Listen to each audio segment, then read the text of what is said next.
माने अछंती सेमाने आम भारत वर्ष को सुदृढ़ करने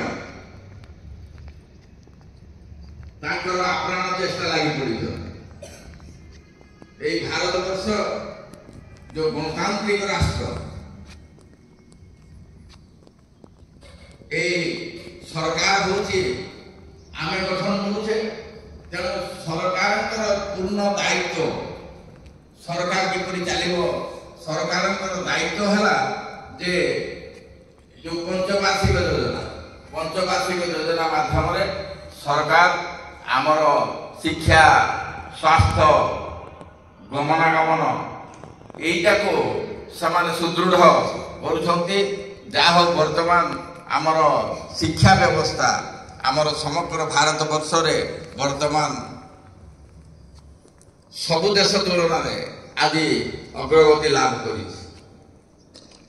तेणु आम तिरंगा पताका तले थाई आज आम शपथ नेबा जे सर्वप्रथम आम स्कूल जड़े उत्तम चरित्रवान विशिष्ट जड़े छात्री हेबा एवं आमर पारिवारिक क्षेत्र में पिता माता को